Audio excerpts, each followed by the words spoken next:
Every single fucking time, dude. Gentlemen, welcome. Sons of Liberty episode with Skyler here.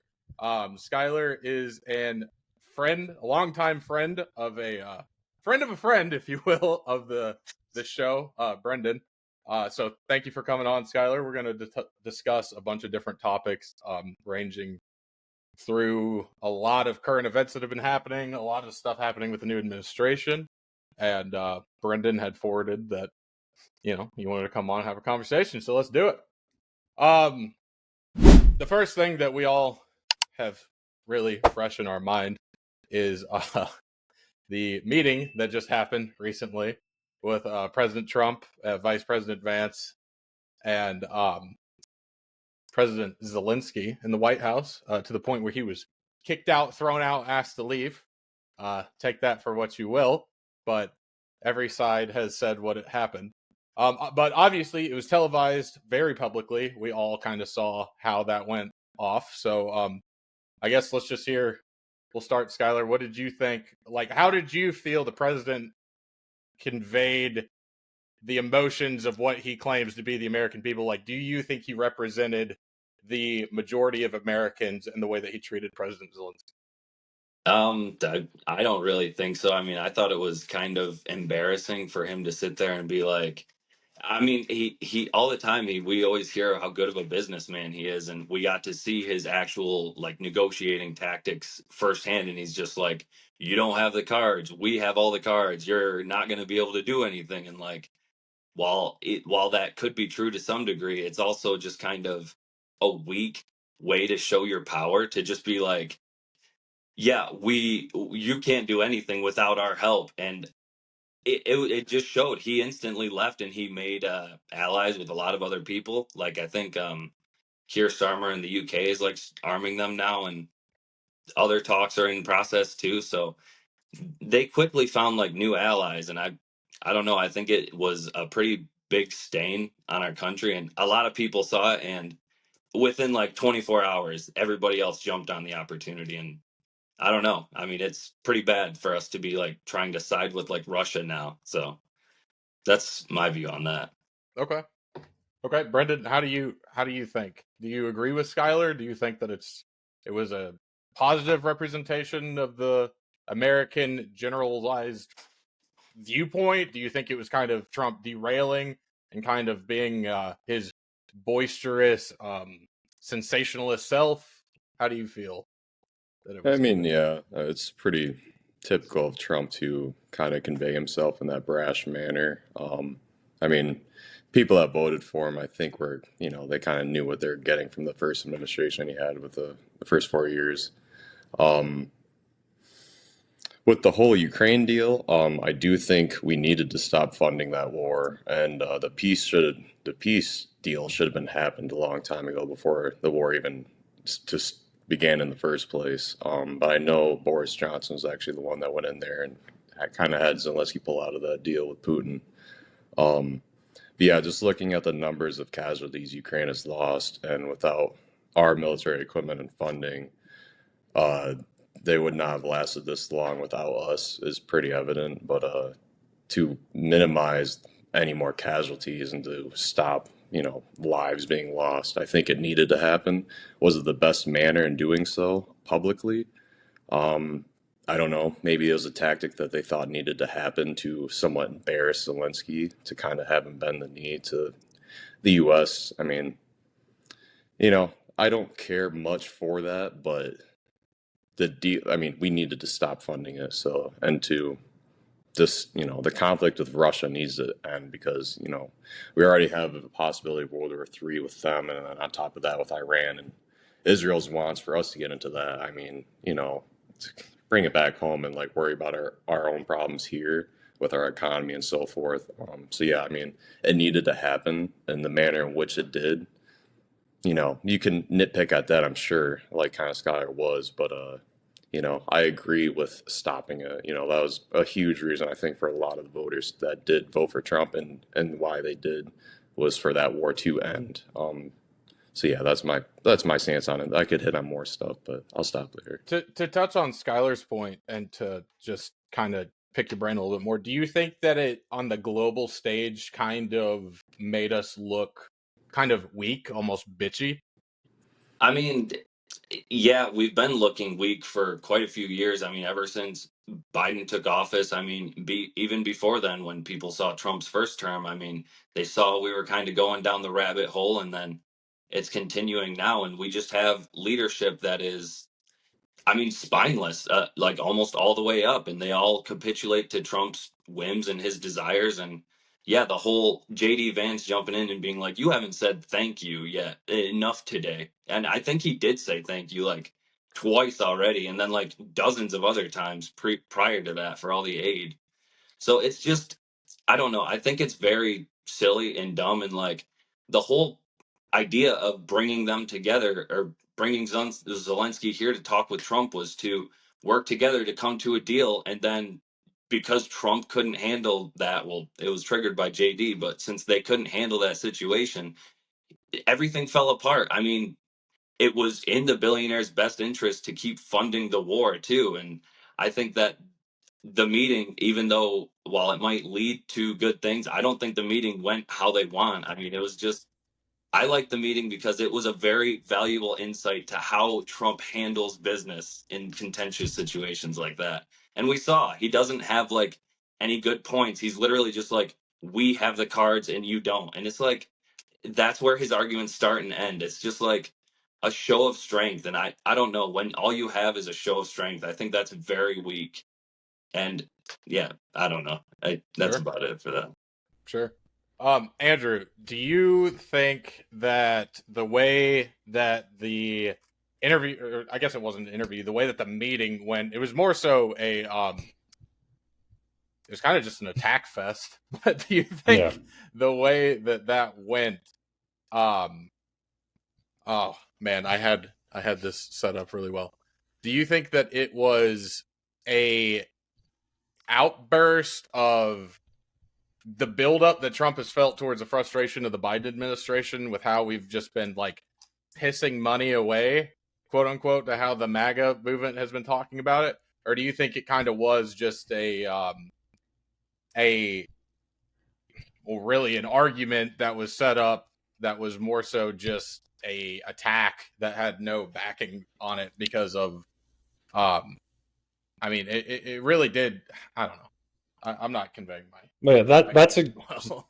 that's where I was going to go with it. So, as someone who's been against the war from the start, what I saw that as was finally someone in our leadership was taking a anti-war position against Zelensky, and for the past 4 years, he's been used to coming to the White House and getting every single ask that he's asked from the Biden administration. I think like the biggest frustration about it all was the lack of diplomacy leading up to the war before the conflict even started. And for the first time, we're seeing a real back and forth between the two. And I think Zelensky needed to be put in his place a little bit, and that America's only position, I'm getting this from the founding fathers' intent, is in foreign conflicts, stay out of foreign conflicts. Our only position should be ceasefire deals, diplomacy, anti-war, stay out of foreign conflicts, especially after the past 20 years. Okay. So to hit on that, and then we'll circle back and get a few more input, a little bit of different perspective. Do you think that the way that it was handled furthered that goal, or do you think that maybe it pushed Zelensky into more open arms that are more pro-war? It definitely looked like that at first, but if you look at the tweet he put out like 3 days after, almost apologizing for it, but he didn't apologize. He said that it went regrettably in the wrong direction, and said that he's willing to work with and sign Trump's strong peace deal as soon as possible. So if you look at that, and if he actually sticks to those words, it was successful. Right. Yeah, I Right. mean, he's kind of bent over a barrel. I mean, what are you supposed to do when one of the world powers invades your nation, and you have to stand your ground and fight? And obviously, like, yeah, everyone's against war. I'm against war. I mean, the only people who are for war are the people who profit from it, and those are the people who always lobby to keep the wars going. I mean, there's a reason why wars continue on, and like there's a reason why the US is like the only vote like against like Israel stopping the genocide in Gaza. I mean, that's another topic, but there's another reason why like we're one of the only people who vote against like the ceasefire in like Gaza. Like I mean, yeah, we're not supposed to meddle in foreign wars, yet we have military bases all over the world and we meddle in foreign countries all the time. I mean, we complain about people interfering with our elections and we interfere with everyone's elections. Like, I don't know. I mean, it, I think that Zelensky, I mean, I'm not the most up to date on everything with him, but I think that it's a very shitty position that he was put into as the leader there. And it, I think he's doing a better job than most people would. I mean, I know that early on in the conflict, he was on the ground supporting the troops, and I mean, as an infantryman, that's what a leader does. I mean, I respect that. I respect that he's there for his people, and yeah, he sent out that tweet a few days after the meeting because if he doesn't, his people are just going to die. So it's like, yeah, he has to kind of like take it on the nose a little bit sometimes to save his people. That's something that I don't think Trump would do for us. I mean,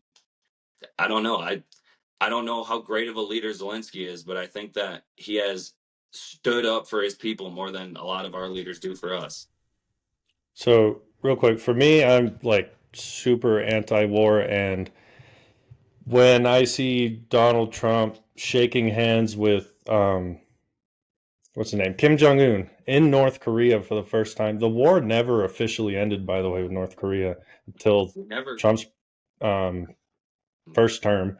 And I see the strength when a leader can completely avoid the conflict in the first place, which I believe Zelensky could have done if he diplomatically stayed away from NATO, and Putin would have had no justification whatsoever.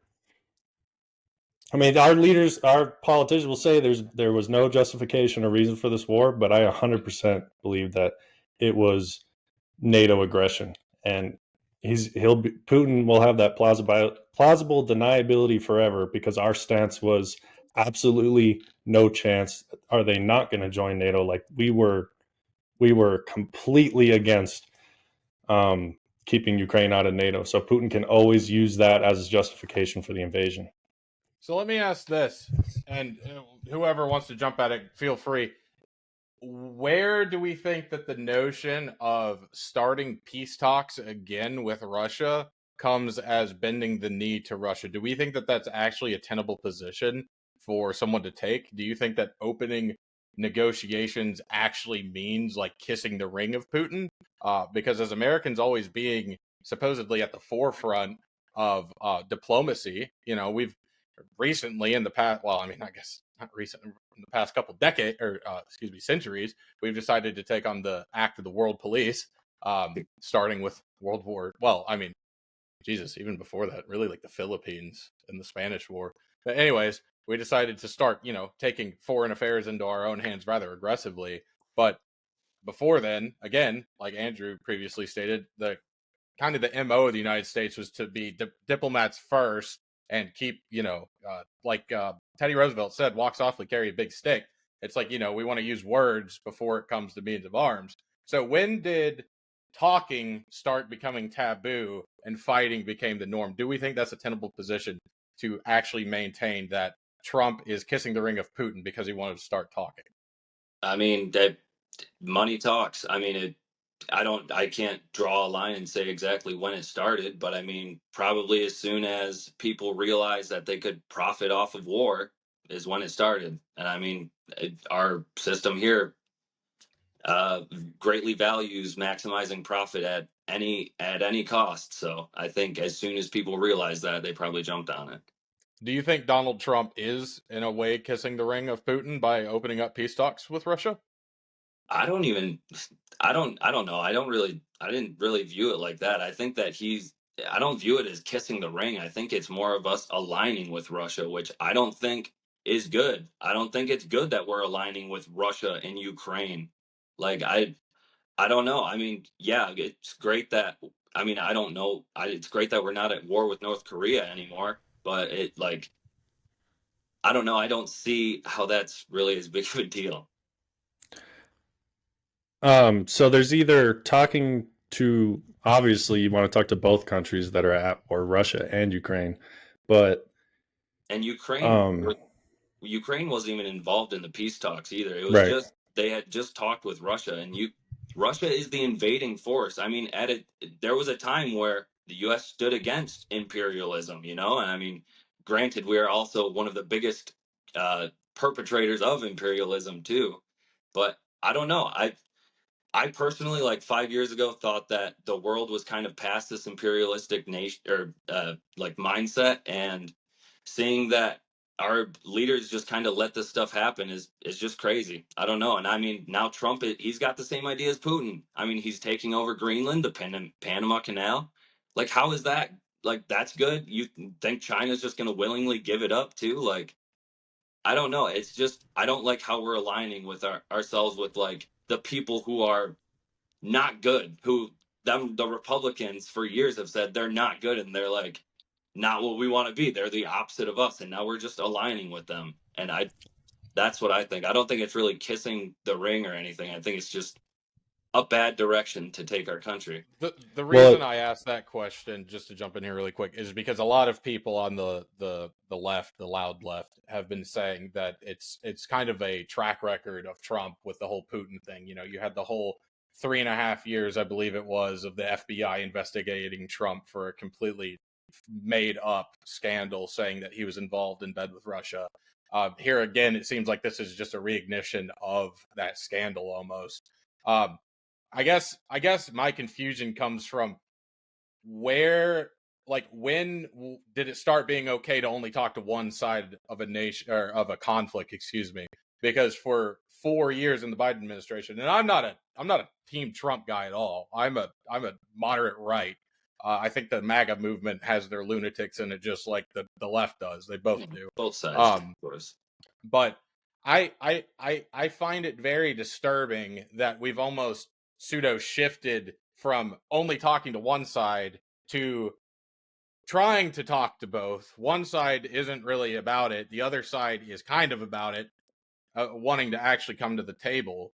But then now we have a loud group of people in the United States saying, well, no, we can't talk to Russia because that is seemingly reigniting that whole Russian collusion. But for 3.5 years, were we not only talking to Ukraine? Like, Russia wasn't even invited to the peace summits that the UN was hosting. So I guess if we're trying to come about the war, my question is, like, how do we do that if it's not okay to talk to one side and it's not okay to talk to the other side?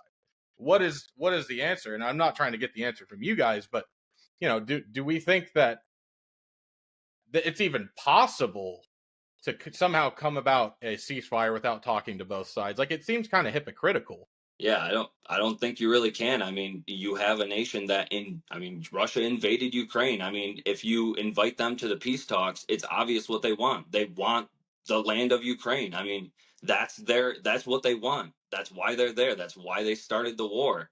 I mean, we know what they want, and like they don't want to give it to them because so Ukraine has their territory.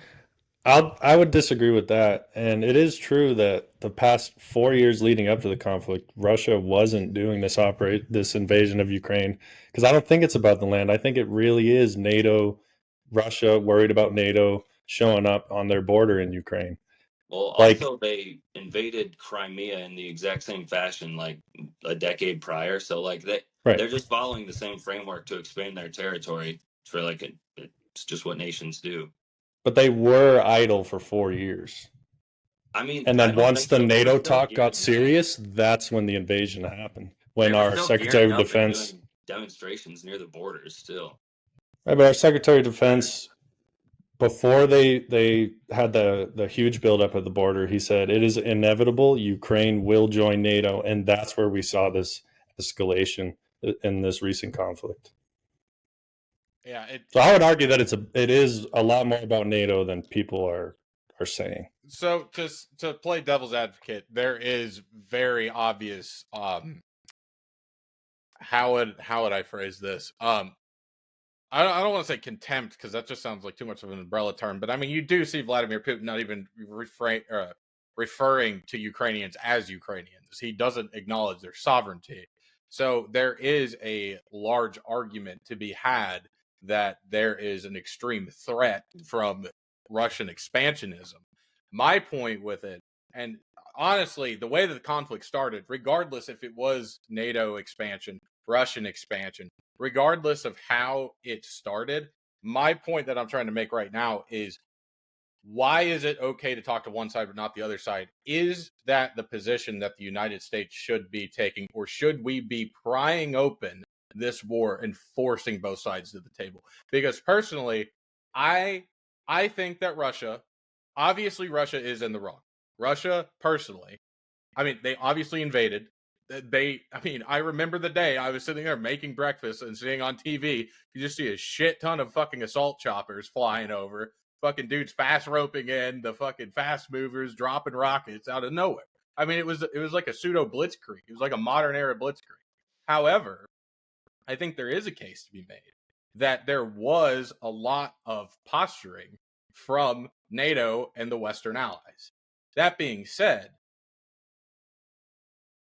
I don't see how pushing for more aid and more funding and more defense budget going to Ukraine would bring about a ceasefire.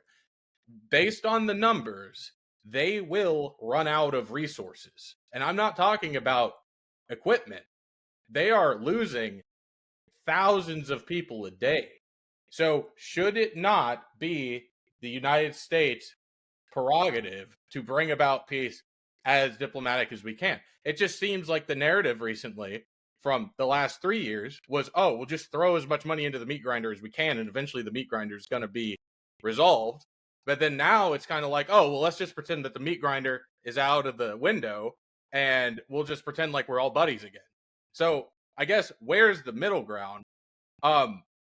So we'll move on from that just to a different question that I have. There's been in the rumor mill, I don't know how much gravity this holds, but that Zelensky doesn't want to go to the table yet. I mean, obviously his statement in the past couple of days has changed that, but the narrative was that he didn't want to start the ceasefire yet because he wanted to get more bargaining chips for when the peace talks happen.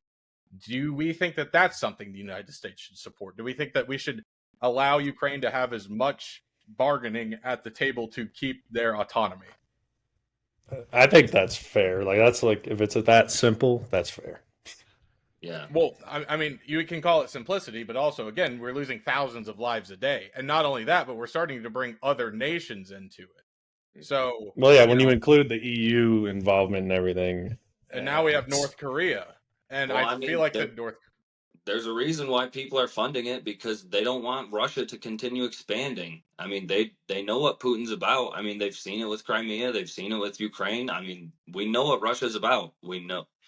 I don't know. I mean, there's a reason we were not allowing it to happen, and there's a reason why as soon as we stop allowing it to happen, other people stop allowing it to happen. Skyler, do you think that part of this?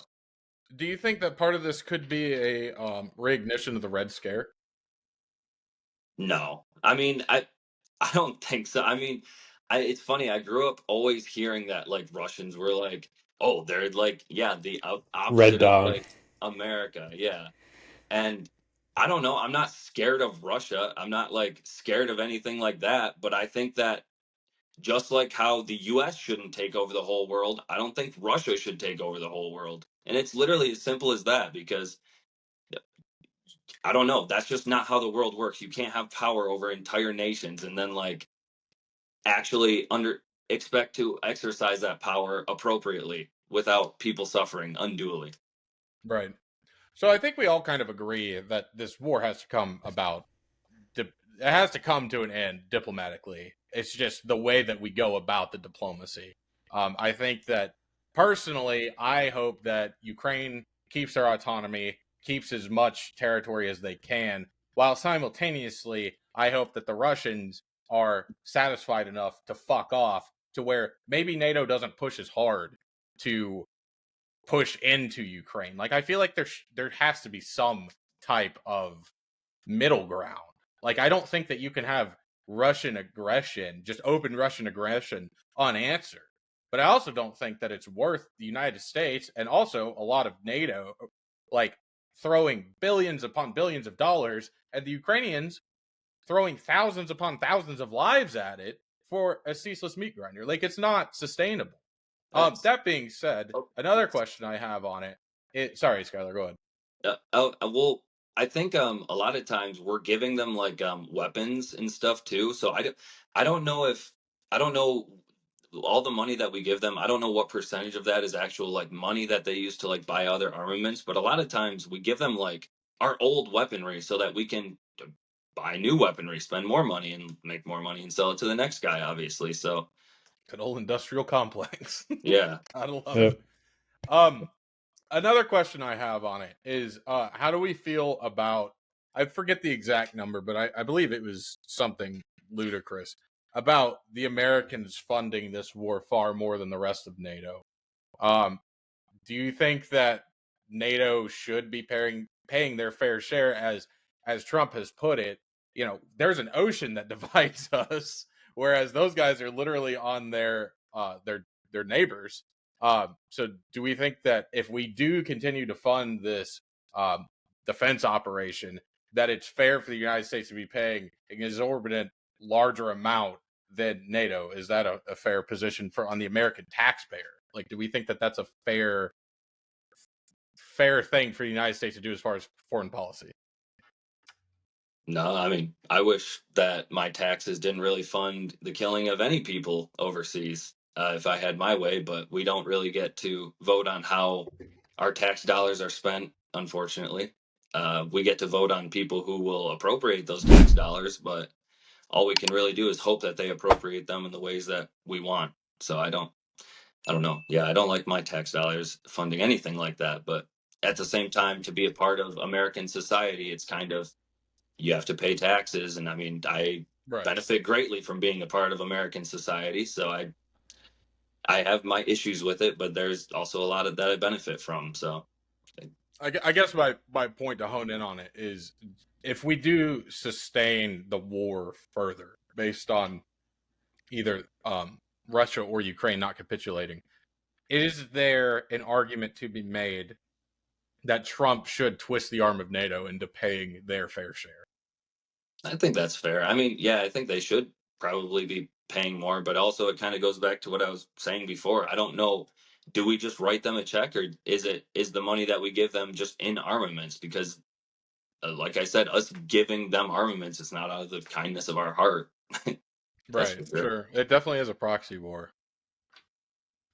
Okay. I guess really the only other this is kind of off topic, but we're talking about obvious investments in other nations. And the big hot topic recently, it kind of has been extinguished more so since the election season, but is Taiwan. Everyone knows that Taiwan has been a huge issue, as far as, not saying the sovereign nation of Taiwan is an issue, but you have China that literally doesn't even recognize Taiwan. And it's almost worse than what Russia has done, because China literally says, like, no, that's our island. Like, no, we literally own that. I mean, Ukraine, the Russians are saying similar things, but I mean, there is a huge difference between a tiny island and a large nation like Ukraine that has NATO backing it. Oh yeah. What's the opinion on the American investment in Taiwan? And do we think that it's a good thing that Trump recently announced that a lot of chips, albeit there have been a lot of tariffs happening, but there was a large announcement that a new chip manufacturing investment was done. Do we think that Taiwan is a nation that America should be all in for? I mean, I really don't know a ton about like Taiwan. I know that there where the chips are like manufactured. That's like the home of the chip manufacturing. I believe it was like 78% of the world's chips for computing were Yeah, and I made mean, there. it in terms of trying needing to stay on top. I mean, the world is moving to a more digital age. I mean, it's literally at the point where a piece of technology will probably be deciding who wins fights or whatever scale of like conflicts are happening. Like whoever has the better chip will be able to better defend themselves or have better understanding for how they might attack or something like that. Just technology is incredibly important, and I think it's important to try to stay on top of that, obviously. So I think it's a good thing. It's a good deal that he secured. I mean, I don't love Trump, but I'm able to acknowledge his W's. I think that was a pretty good one. Sure. Sure. No, I definitely appreciate the open mindedness of, I feel the same way.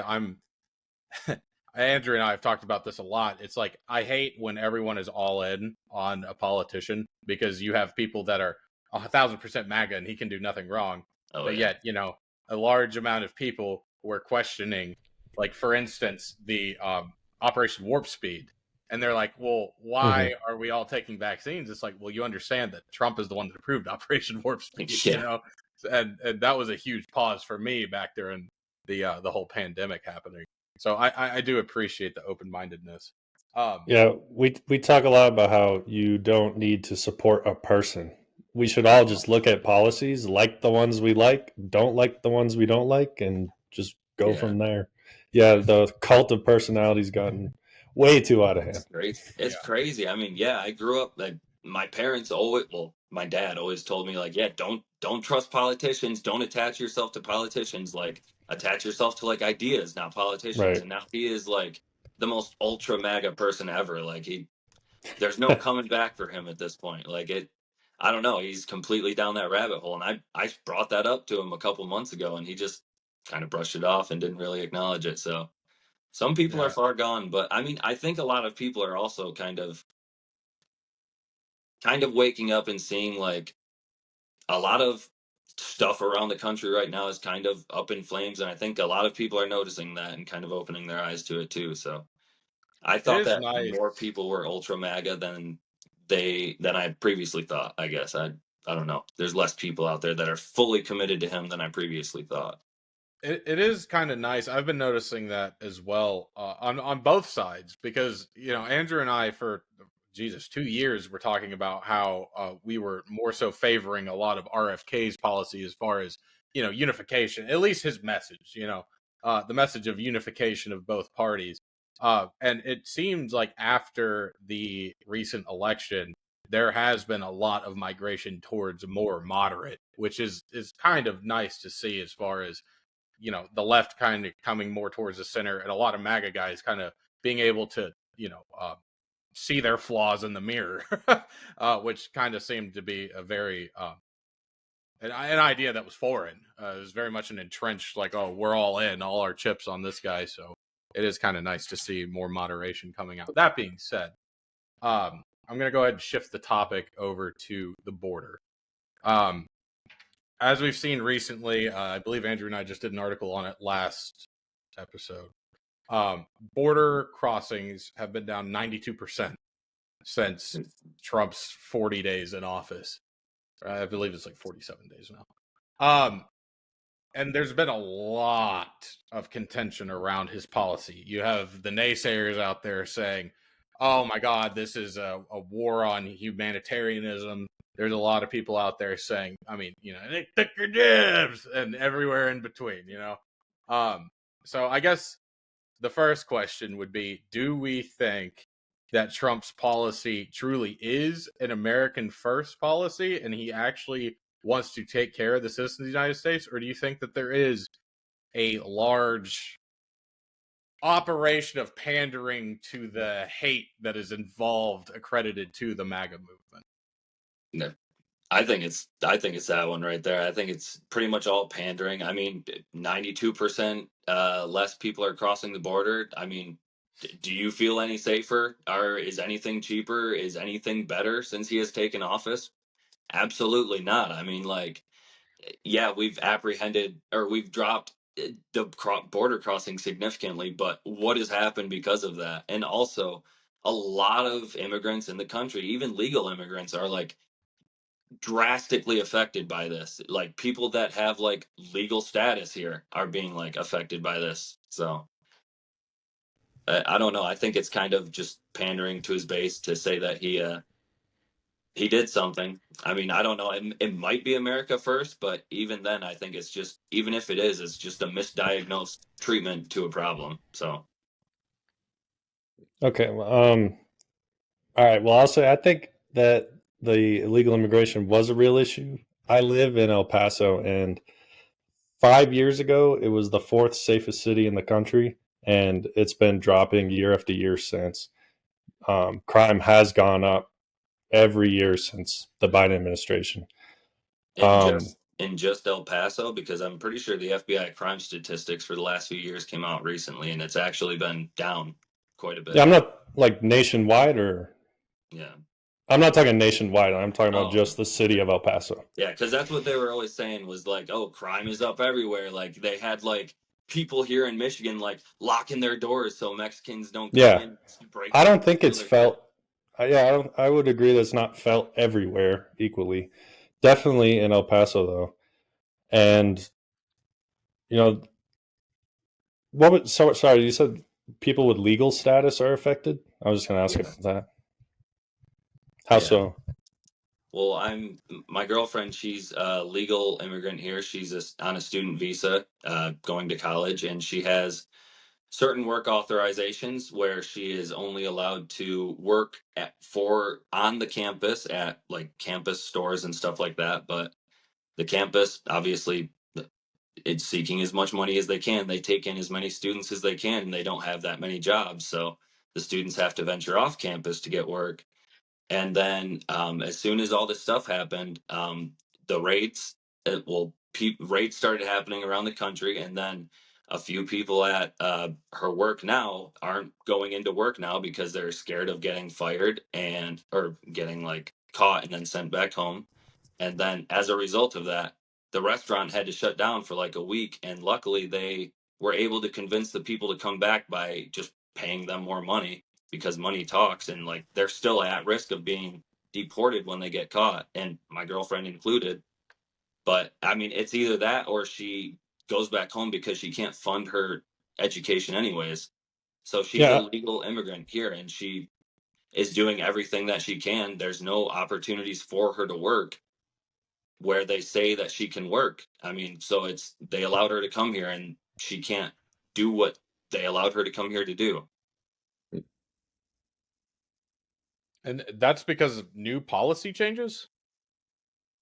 Well, I mean, it's always been like that, but like it obviously with Trump taking office, I mean, the raids are happening around the country. They're gathering like thousands of people a day, like, and they're saying they're all violent criminals when it's like literally like less than like 1% of the people they're rounding up are actually like have violent crimes, and if it's they just round up a legal immigrant or something, they're not going to go through with deporting them. that There's no is way. Yeah, she doesn't have legal rights to work where she's working. And I think you are giving a lot more faith in ICE and the people who do the deportations than they deserve. I think that they will absolutely take every chance they can to deport people because they now have quotas that they have to reach every day. And so that we see that's why they're rounding up so many people that are literally they are not accused of any crime other than being here illegally. That's like 95% of the people that they're rounding up. And yet they're always pushing the thing like they're the violent criminals and it's Right. just not true. But there's still like due process. They take them to in front of actual judges that go have a Well, I hearing, and thought then they check their legal status, and well then a deportation would be carried out after a judge orders it. So I don't. for legal immigrants maybe, but she's also working not a legal job, so right there, that violates the terms of her visa. That is terms for deportation. If you violate the terms of your visa, you can be deported. It So doesn't I guess it's not that's what like I'm it takes getting at. process. And also Title 42, I think something that Trump put in kind of bypasses the need for judges and putting people through the court system for You illegal immigrants. You're gonna pull that up, Turner? Title 42. yeah, I'm looking it Just up right now. okay. Yep. Is Title 42 the stay in Mexico order? I think that was the one that he put in on his first term. So I guess Where you can just send them right back to Mexico right after. But that's the stay in Mexico. That's only for border apprehensions, like at the border. All right, so let's take a look here. I'm going to go ahead and pull this up. So this is an article from the Associated Press about. Oh, this looks like this may be outdated. My bad. 1 second.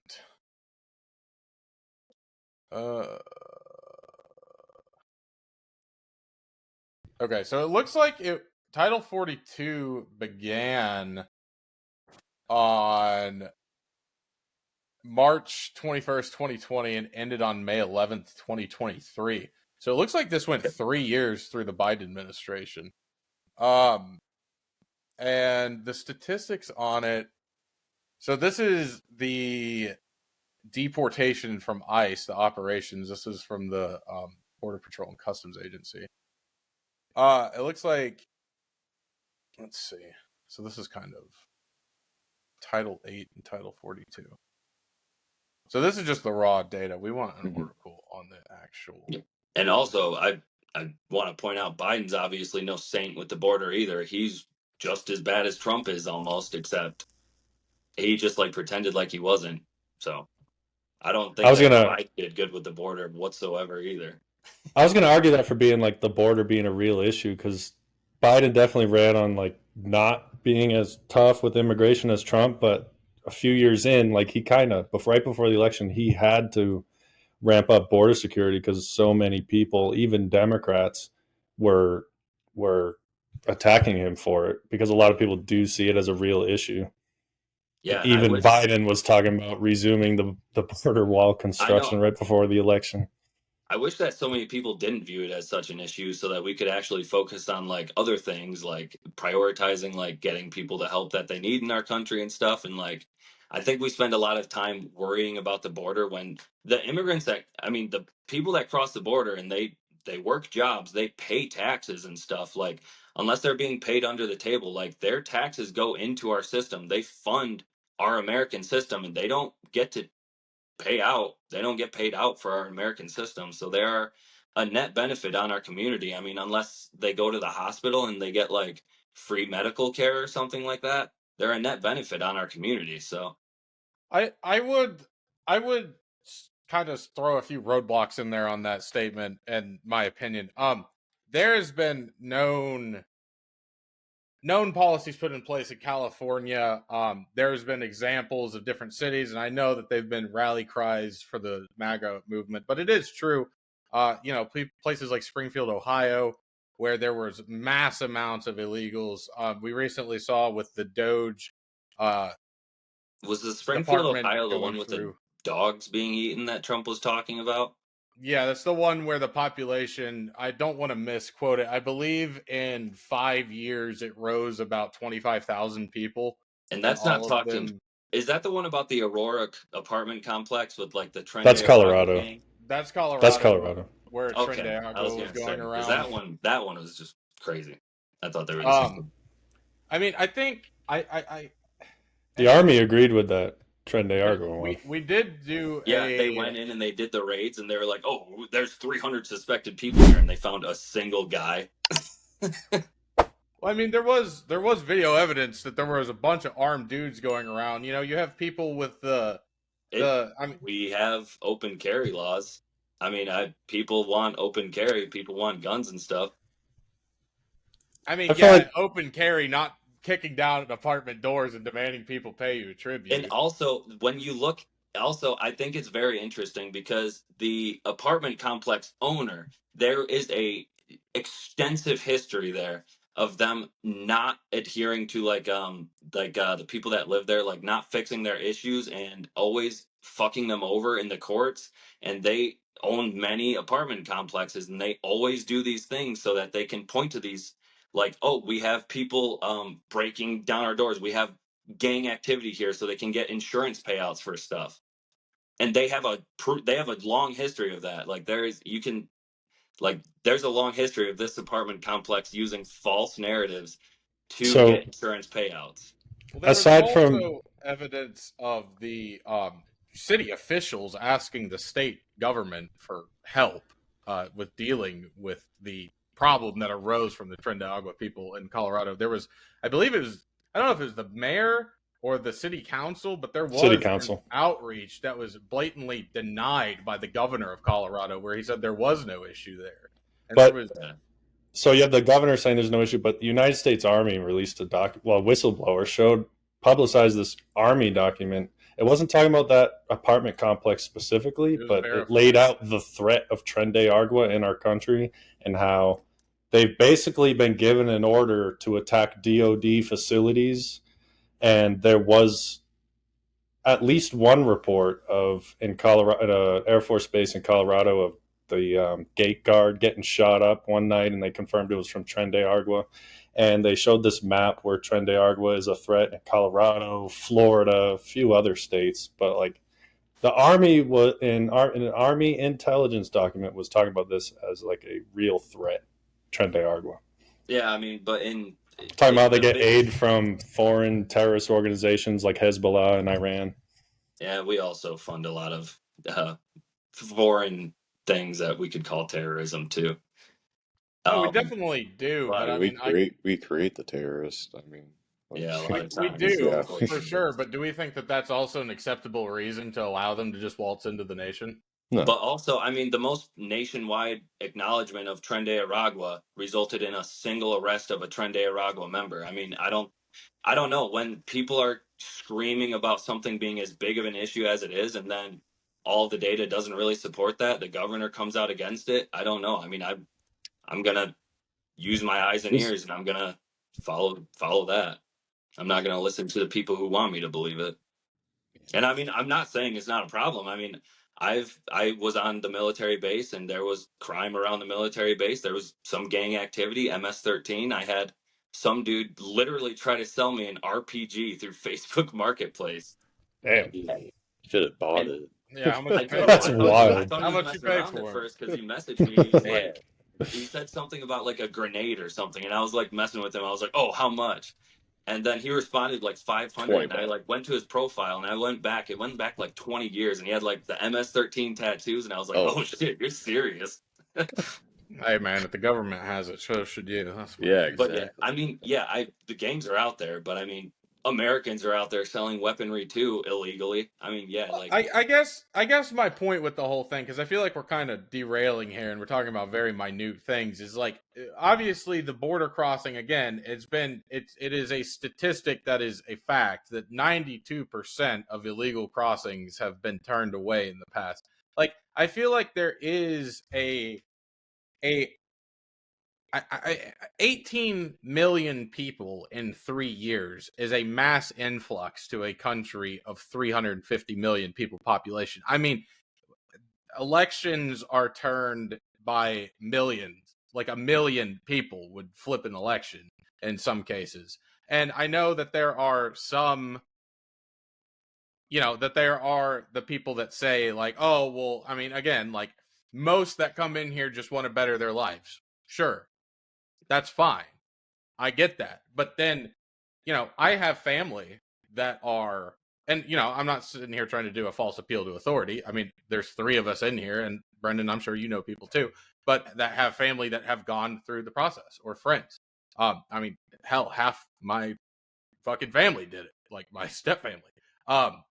And it's a long, arduous process. But I also feel like there is something to be said that, like, I personally, I think the immigration into the United States the legal way is kind of fucked up.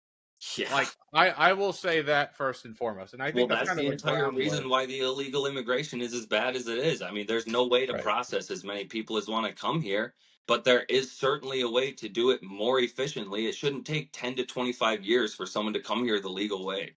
That's Like crazy. I can say that based on my experience with it, it took my family about 6 years, and it was a lot of money, which is Yeah, the money is the it's biggest fucked thing up. too. It's It's fucked sorry. up. That being said, as an autonomous nation that is supposed to be a world superpower with the identity that we have, acknowledging that we are the world's greatest mixing pot or melting pot based on, American culture, is it okay for people to just expect a handout from the United States? Like, do we, Or is it okay to not draw a line whatsoever on people coming in? Like when no does vetting process at all. when does empathy overtake borders? I You mean, know, that's a line that, I mean, it's different for every single person. Where empathy, I mean, some people have no empathy whatsoever. There should absolutely be a line. I don't think people should be able to cross without any documentation. I mean, obviously, you need documentation Right. to track people, obviously. right? And a But lot of these people that are being apprehended are, I mean, they don't know who they are. They don't know where they're coming from. I mean, we saw videos of people that were literally crossing the Rio Grande in boats, yelling like, "Go The Biden!" saddest thing was the unaccompanied minors that they didn't even know who they were, or didn't even try to figure out who they were under Biden. They were just told to send them out. I guess I just grapple with. Uh, I It's hard for me to grapple with the idea that, like, again, the ground level has been set. The precedent has been set that the immigration into the country legally is extremely flawed. So, like, I think that's something that can be agreed upon by both sides. That being said, I don't think it's okay to just let people in without vetting them. And I'm not sitting there saying like, "Oh, there shouldn't be a way easier process." Like, yeah, sure. If you want to make it take a year or 2 years and cost at most like $5,000, sure, and Yeah. they should be able to pass a basic civics test. But other than that, like, I don't think they should be sitting there for, like you said, 10 years, Yeah. paying $50,000 to then get a fucking finger that says, no, you turned away. Like, there is issue, but I think that there has been a major tone shift in the nation. Now, again, you have your fear mongering with MAGA. I think there is a lot of fear mongering with MAGA. I fully admit that. that's how they operate. But I also think that there is a lot of just blind eye being turned by the opposing side, where they think that, oh, well, it's not even an issue.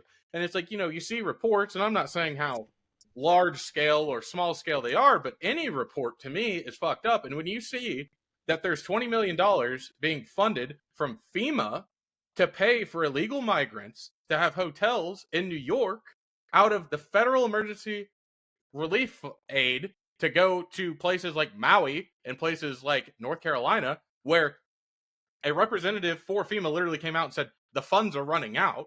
I have family in North Carolina that was greatly affected by the hurricanes. And again, not to do a false appeal to authority, this is just personal experience. And they're sitting there saying like, hey, we still don't have X, Y, or Z. Now, obviously, it's been months since the whole hurricane happened, but I mean, it was what, a week into it where FEMA was literally saying, oh, we're running out of money. But then we find out that, what was it? A month before Trump it was a week after Trump took office, that a payment was made from the FEMA funds to hotels in New York City.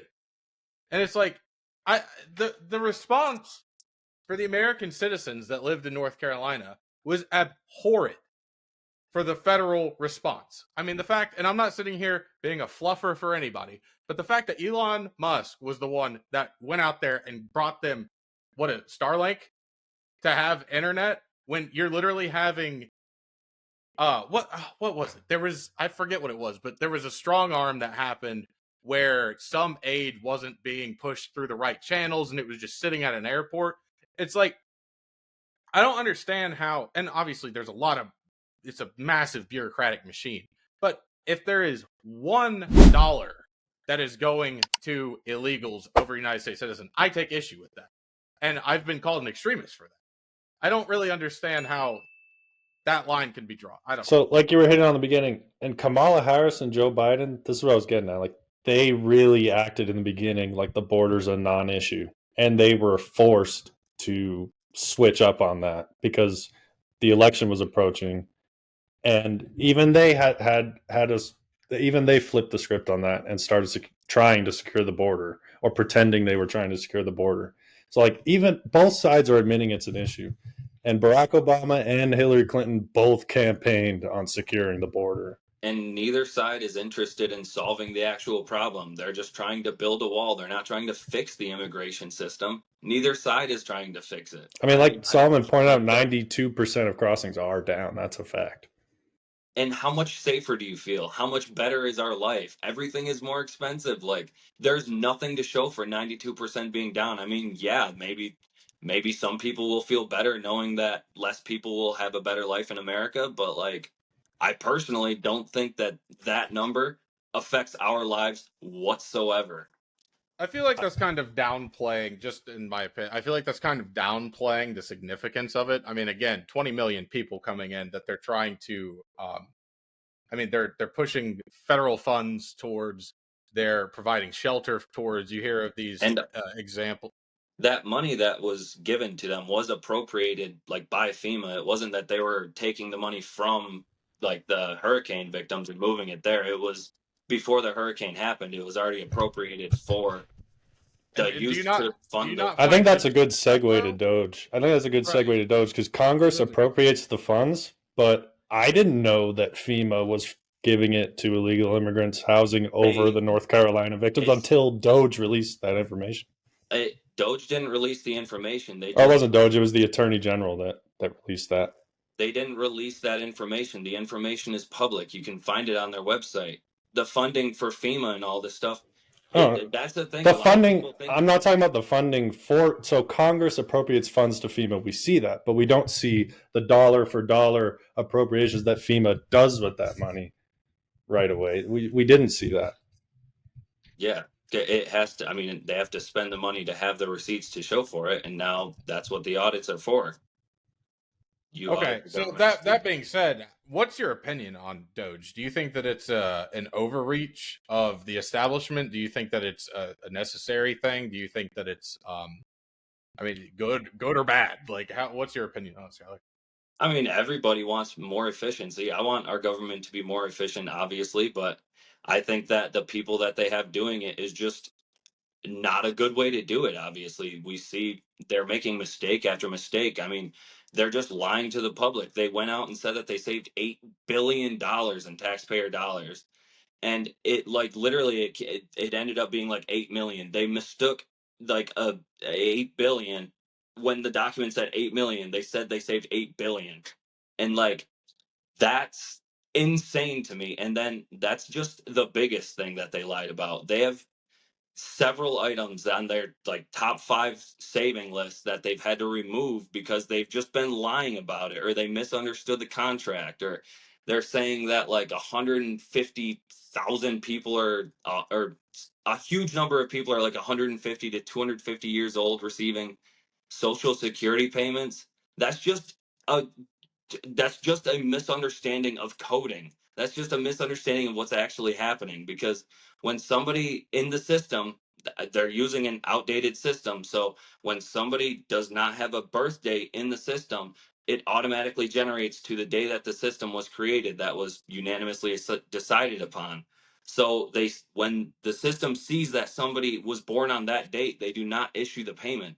So there's a lot of people that are listed in the system like that, but they do not receive those payments. And that's just one of the things that they're lying about. Now everybody in America thinks hundreds of thousands of people are receiving social security payments that are like 100 years old, and Trump is out there saying it. I don't know. It's just at this point, it's like lying is just way too overpowered. Like, what can you do? I mean, the president is just up there lying to everybody, and like we can't. I mean, yeah, we can correct the record, but everybody hears the lie. Very few people hear the correction. And I think Doge is bad. That's my answer. Okay. I think it could be good if it was ran by people that knew what they were doing, and not 19 to 25-year-olds who are just trying to cover their ass for all the mistakes that they're making. I mean, talk about a meritocracy. Andrew, what were you gonna reply to that with? No, I was just gonna say, like, I like when you pointed out with the immigration, the current immigration process, how you wish it was more efficient. So I'm just gonna use that as a segue into Doge. Government efficiency. Like, you agree we need more efficiency. So your problem with Doge is you're seeing a lot of lies, you said, coming out about Yeah, and what I they're mean, finding. also, I So think I want to wait. Solomon, are you pulling up a source or I'm just something? looking through different things. The claim from the other side is that the the Social Security, the names that have been pushed, I think it was like Those 200-year-olds they were talking about. the teens of millions, I believe, is what And the number I'm was. sure there's probably like some slip through cases that are probably getting paid. I don't know how many hundreds there probably are, maybe even like 1,000 or something like that, which that's what the inefficiency, that's what they should be targeting, obviously. But they're not doing it strategically. They're just doing a blanket cut on everything. And it's just not how you do things. And I think that what we think of it as efficiency is not the same thing as them, because we think, when I think of efficiency, I think of trying to make things work better, trying to make things work how we intended on them to work. What they mean by efficiency is saving as much money as possible no matter what. And I mean, we know how that works. I mean, everywhere you go, everybody is short staffed. I mean, that's just like a small scale view of what the country's trying to do. I mean, they're trying to run our country like a business. A country is not a business. A country is here to support the people, not to make money for the people running the country. I think with something like Social Security, though, an argument could be made for saving money. I've heard this for years growing up. Everyone, teachers would tell me, "Oh, you think you're gonna get Social Security one day? No, it's gonna run out long before you retire." Have you heard that before? That worry that Social Security is gonna run out one day. Yeah, I mean, I've heard it. Elon's been talking about it a lot lately, and yeah, that's why they're talking about getting rid of Social Security. I mean, why should any of us why should any of us believe that we should have a safe future after we work our whole I lives? haven't heard Elon talk about getting rid of Social Security, Oh, well, I and mean, they're making cuts to it, not getting rid of it completely. I mean, that's the thing. They're trying to dance around it because, I mean, every senator, everybody who runs for office has constituents who rely on Social Security. So they have to dance around this topic I so don't carefully. I don't think there's been an actual like living person who's supposed to be on Social Security that's had it cut. And like the only cut I heard from Trump about Social Security is cutting the taxes on Social Security, which is going to give the elderly more money. I don't know. Like, are And you? So they're you're talking saying like about they're cutting the cutting it from every people, cutting people's Social Security? I haven't heard that. No, that's what Elon was talking about. He's saying talking about how it's going to be insolvent soon, and like he's saying how people are living longer, so now it's not even going to be able to pay out for them. He was saying that like a Right. week or two ago. So I mean, he's not directly saying it, but he is laying all the foundation. He is trying to convince people who rely on Social Security that they shouldn't rely on it. Maybe they shouldn't Hmm. trust that they're going to be I supported. saw that as his justification to look into the system and clean it up so that money's not going into places where it shouldn't, to save Social Security And for people. well, that's another thing, because with like they're proposing cuts to like Medicare, and Trump went on stage and said we're not going to touch Medicare, Medicaid, and then literally simultaneously while he's saying that, Republicans push a bill through saying that you need to make like $2 trillion in cuts to this, and it's like even if you cut every single other thing outside of Medicare and Medicaid, it only accounts for like 800 billion of the 2 trillion. So they're talking about going after inefficiencies, and they're blaming like people abusing like Medicaid on that, when really it's the companies who are abusing Medicaid. It's the insurance companies who are claiming a bunch of shit and racking up all the charges. And yet they are not proposing to go after the insurance companies. They're proposing cuts on people's care. Like, I work with a lot of people who receive Medicaid, and their prices have already gone up from $8 to like $92 for insulin for one of my clients who's been receiving that treatment for like 3 years now. And I think it's just crazy. Like that it's just again a misdiagnosed treatment to a problem. Because like the problem exists, but they're just treating it wrong in a way that's going to hurt all of us and line the pockets of the people who are already profiting most. I think we can all agree that the American healthcare system is extremely fucked up, and I don't really know how we navigate it with such a large population and how long it's been going the way that it's been going. I mean, I think we obviously all know that big pharma plays a huge role. The insurance companies are as corrupt as they come. Um, And I do agree with you in part, in the sense of, like, I really think that there are some realignments that need to be done with Doge. I think the concept of Doge in itself is a good thing. Maybe not. I mean, maybe not Doge in itself right now. Maybe it is what we need. I don't know. Obviously, there's been huge discrepancies. There has been mistakes. The mistakes have been, taken back, retracted. But again, it's not good enough. That being said, they are pointing out that places like the defense budget have failed their audits for, I think he said, like, the last 40 years. Um, and I think that, every single person here has had some interaction with the military. I think we all know that the defense budget is kind of fucking crazy. Yeah. And we would like to know where the umpteenth billions of dollars a year, if not trillions of dollars, that are funneled into the defense budget. We'd like to know where some of that goes. I think it's Bernie Sanders who said, like, Elon, Doge, great thing. Go look at the Defense Department budget. Yeah. And talked about how they failed for so long. Please. Yes. Yeah. I Even think Bernie Sanders wanted that. I think the social programs are less of the issue. And I think the larger issue is military industrial complex related things. America is ran like a business. I agree And with Big you, Pharma. Skyler. I don't think it should be ran like Big a business. Pharma and the defense. But with Big Pharma and the defense budget and the insurance companies, you have this rotating door of just the American the American citizen getting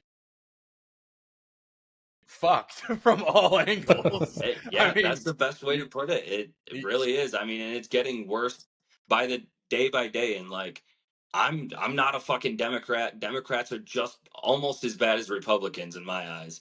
And I don't know. I think that a lot of the people that are leading us, I mean, it's not even that I think, we all, like, kind of know it. They all are just kind of lining their own pockets, and, like, some of them work for our betterment, but a lot of them just seemingly don't really care.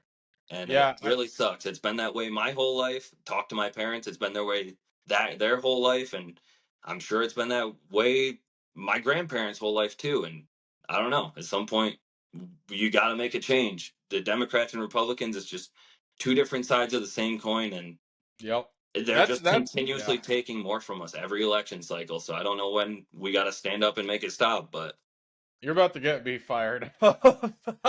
We've talked about this shit so many times on the podcast. Like, there, and it does suck, because I do catch myself sometimes being almost coerced back into because for all throughout high school and stuff, I was full on, like, MAGA. Let's just piss everyone off. Let's just piss everyone off. Let's, it's like, it's easy to get pushed into a corner with all the crazies on both sides. I kind of noticed myself gravitating back towards that as the election season was kind of coming to an end, which is funny to say, because I was more of I identified as a libertarian for a little while, and then, but I don't identify as anything, and I hate the camp mindset. Yeah, don't identify. I feel like that's the most important thing. Try not to identify, because, like, which is kind of crazy to hear. Like, we've agreed on a lot. We've disagreed on some things, but it's kind of crazy to hear that, because everyone here hears that, right? And we think it's a logical thing to say. That makes sense. Right. There's nothing controversial about that. The fact that you just said that identity politics, in the sense of, like, you shouldn't take a side, is a good thing, would be reprimanded by both sides. Like, it's nuts. It's nuts, because it's like, if you're not in camp red or camp blue, then you're against both camps. Yeah, and that's a great common ground to have. And it sucks, man, because it's like, if you're not with the left, then you're a Nazi. And if you're not with the right, then you're a communist. And it's like, nah, man, I'm neither. I'm neither. What I've kind of come to the conclusion on is, I'm still obviously developing my beliefs, but, like, right. I look for people who value diminishing human suffering as much as possible. I value people who are looking for actual root solutions to problems. I'm not interested in all these band-aid solutions that is proposed by everybody. I mean, the root problems are way harder to solve, but until we solve them, they're just going to keep getting worse, and you're just going to have to keep tossing band-aids on them and wasting more money. Right. So, like, we just need to make that change and be more human oriented in this country instead of money oriented. And that That's what it seems like. that's how I look for people that are focused on humans, basically, over money. I try to Every find them. It's hard to find. It seems like every 4 to 8 years, that's what it's like when the parties switch. You're getting a band-aid that looks good to one side, and then next 4 to 8 years, you're getting a band-aid that looks good to the other side. But you're never really, never really solving any issues, Yeah, I and gotta admit, this is everyone's flip-flopping on both sides the whole time. and it's I getting gotta admit, crazier every time too. Yeah, right. Yep. This has been kind of a sobering conversation in the sense of like I feel like a lot I agree with you on a lot of what you're saying, and I have been kind of in the headspace lately of like, oh no, the anti headspace, you know? It's like you see so much railment on one side and it's like, no, you want to but it's true. There is a lot of pro human standpoints that need to be taken more in this country, and man, it's It's hard hard this to to, sell. I mean, exact it's hard to sell because it directly opposes the capitalism mindset, and Right. it's very hard sell for people. And and I do think that there is a argument to be made for or not invalid, improper custodians of social programs, right? Oh yeah, Is where you get things like Mao, Stalin. You know, you start Mhm. getting these like real crazy individuals. Same thing with These Hitler. conversations go away where we can't even talk to Skyler. He can't talk to us just because of party affiliation, or whatever. But we're all comfortable not even having one. Right. This is the answer to Stalin and all that stuff. It, This it, conversation. it's and this is the whole reason why we wanted to do the podcast and have people on, and like again, like for people watching, like we reiterate, like if you want to come on and talk, come on and talk. We don't care what your politics are. Let's just have a conversation, you know? And it's just so scary that so many people like get forced. And again, I catch myself being I don't want to say a victim, but experiencing that where it's like you start, you know, rah rah rah, you start hearing all the ideological shit, and it's like, yeah, it kind of gets you pushed into a it's camp. But fun. I mean, I get it. It's really fun to be on the Trump side because he's a funny dude. He gets up there on stage and he's always saying funny shit, and I get pissed off when he makes me laugh, because like he is funny. he's He's a easy to showman. like. That's what sucks because Democrats are so fucking boring and lame in comparison. So He I don't is a know. showman, and it is, you know, I do have issue with, you know, I do think that there is a case to be made for some of the issues that are brought up are actually issues. They shouldn't be dismissed. But I do think that Yeah. I I think the biggest thing that I agree with, and I think all of us can agree with, is out of this entire conversation is the Band-Aid statement. Like, Mhm. this country has done nothing but made fucking excuses and have just thrown Band-Aids on shit. And it's like, we are the inheritors of the nation. Like, we And the are the wealthiest ones. country on earth too. And like, Right. if we can't do it, then how the hell do we expect anybody else to? Right. And what I don't understand is like, if we can't even take care of our own people in one way or another, how the fuck are we going to go on the global stage and sit there and tell other countries how and what they should do? You know, like We I got to had, figure our own shit out first. right. I mean, it's literally like 101. Like, make sure your own house is tidy before you venture outside. You know, like, it just, man, I don't know. I don't understand. What do you think about the Bill of Rights, Skyler? I mean, I like it. I don't know. Pro Constitution. I don't think about it often. The reason I ask because, like, I feel like we can disagree on all these issues, but as long as we have that basic like thing that we can come together on, like the Constitution, the Bill of Rights specifically, then no matter what our disagreements are, we have somewhere to start like working together. At least we agree on that. I mean, I like the Constitution. I appreciate what it's done for our country. I think it's a living document that it should be updated. And yeah, I don't know. I mean, I appreciate what it's done for our country. I like where we're it's at. I so don't really like how it's crazy. being kind of bastardized lately, but Mm-hmm. it's whatever. I And also, definitely, yeah. oh, what? Sorry, go ahead. Oh, it doesn't matter. I was gonna talk about how it doesn't matter. It was something about my dad. Yeah, that's one thing that's kind of also kept me above the water recently is like you see these things that are being pushed out and it's like, oh, that's great, oh, that's cool, like look at all these wins or whatever the hell you want to say. But then you see some things that kind of raise the hair on the back of my neck. And it's like, oh, hang on. That seems Directly unconstitutional. yeah, that Mhm. seems a little. So I'm definitely able to call it out when it happens. It's just again, you get caught up in all of it. Yeah. Um, I mean, I think it's a good document as it is.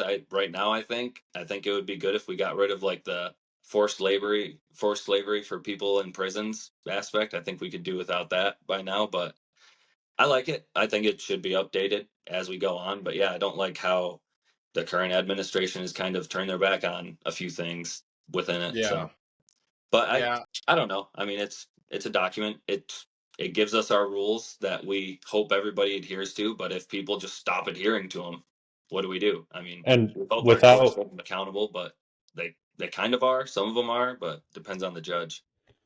First Amendment, we don't have this conversation. Skyler, you and I will be pushed into our corners because that's all we're going to hear. Yeah. Well, I mean, And these there's a bunch conversations of will be countries around impossible. the world who talk about this stuff who don't have like a First Amendment or whatever or some type of variation of it. I mean, I think yeah, I want freedom of speech, and I don't think that the current admin really supports freedom of speech, especially not like Elon or anything like that. But that we're already kind of running over. I don't have to yeah. get into No, all you're good. this You're stuff. good. I didn't see that. We're 20 minutes over. Huh? Yeah. Yeah, No, I just got to notice too. I've That been was a quick watching hour. the clock too. Yeah, no, that was a good conversation, guys. It was very appreciative. Obviously, again, there was sobering moments for me. There was a lot of things I think we agreed on. There's a few things that a little bit of disagreement, but the healthy disagreement is what makes Americans Americans, right? Yep. So again, Skyler, thank you so much, man, for coming on. It's been a great conversation. Brendan, Thanks for having me. I was gonna say, do you want to give like everyone like a final message or thing to say? oh yeah.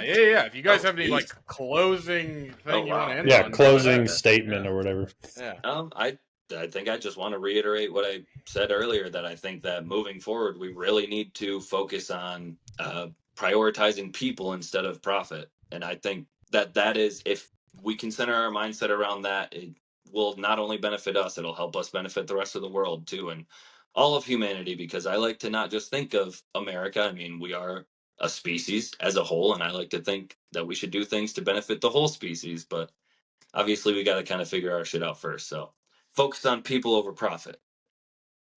Yes. Brendan, you got anything you want to throw in there? Um, no, I was really glad Sky was able to come on. I've had plenty of conversations with him, like person to person, and I knew there would be a really good conversation to be had here with you guys because I know who you guys are and like your knowledge that you can bring to the table and how much you pay attention. I knew it'd be a healthy disagreements would be had, and but yeah, I mean, he sobered me to um, rescope the lens that I use to look at the news that we digest and to look at it more objectively or from more angles that are maybe not looked at all the time. But I would like to just say that all conflict, all opposition has a resolution and underlining unity, and I think that we all kind of realize that, and yeah, I just appreciate the acknowledgement. Yeah, I would like to come back on. My mind's been more wrapped up with AI and the policies that have been pushed to develop that throughout every administration. It doesn't matter if it's red or blue. And I just think it's Yeah, very threatening. And yeah. There's Yeah, I'd there's love there's to just a talk lot one. of about AI. information. Yeah, there's just a lot of information with that. I didn't really want to bring it up, and there was a moment where I kind of wanted to, but I I felt like it could use its own hour because there's just so Oh much yeah. to talk about with that. And but yeah, I just was Oh, really we'll make it so happen. We'll yeah, make it okay. happen for sure. That's a wild conversation to be had. So we will dedicate an entire episode to that for Yeah, sure. but no, just glad that Sky was able to come on. We had this talk, so it was pretty awesome. Yeah, Hell yeah. Oh, yeah. Andrew, what you got? So yeah, I've lost relationships with friends and family members over similar disagreements that we talked about tonight. And like Lot said, we had some good, healthy disagreements. And I truly believe that the more you have healthy disagreements and respectful conversations, the less the disagreements become. We actually start to realize we have a lot more in common than we Yeah. do that separates us, like we kind of got into naturally by the end of this discussion.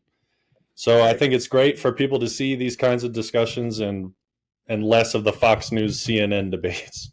Yeah. Yeah. I Yeah. completely agree with all that. I think the sensationalism that is pushed out by the modern mainstream media is a travesty for the modern American, the average American, rather, because most people don't want to sit there and read multiple news articles. I'm And going to sit there and do a plug again, a pseudo plug, because I don't remember the name of the damn app, but there's an app my brother showed me that was a news app that it didn't show you an article, like they didn't write articles. It was a app that compiled articles, and it Ground would News, show was it ground that? news. That's it. Yeah. Yeah, ground news. I not again. There is no perfect solution to everything, but if you want multiple viewpoints on different topics, ground news is a good source for that, from what I've seen.